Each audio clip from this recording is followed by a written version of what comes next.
سابق ممبر اقلیتی امور اتر پردیش،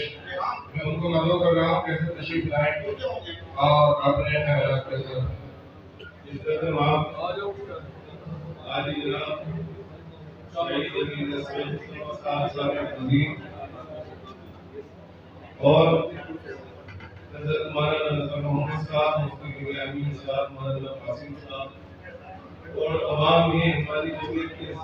ذمہ داران، علماء کرام اور مجلس امین، حضرت مولانا مہربان علی کے تعلق سے ان کی شخصیت پر تمام لوگوں نے تفصیل سے بات کر دی۔ میں چاہوں گا کہ ہمارے جو دور دراز سے مہمان آئے ہوئے ہیں ہم انہیں موقع دیں اور زیادہ انہیں سنیں۔ جہاں تک حضرت مولانا مہربان علی کا تعلق ہے، اپنی تمام زندگی میں مجتمع ہند کے لیے وقف کر دی۔ زمانے کارکردگی سے لے کر اور درس و تدریس، امامت یہ اور سماجی مصروفیات، محراب و منبر کے یہ جو تمام خدمات ایک شخصیت کے ساتھ اتنی خوبیاں اکٹھی ہو سکتی ہیں تو وہ حضرت مولانا مہربان علی صاحب کی ہی شخصیت ہے۔ حضرت مولانا مہربان علی صاحب سے میرا تعلق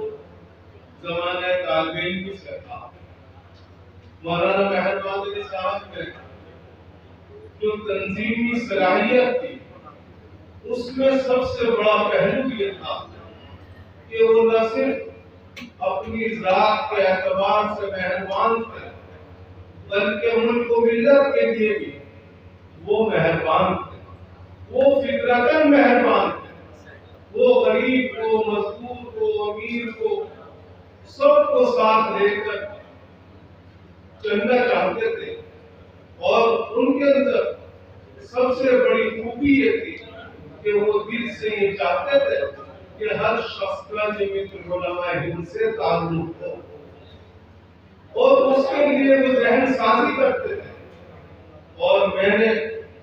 آج تو جمعیت العلماء ہند اسباب کے اعتبار سے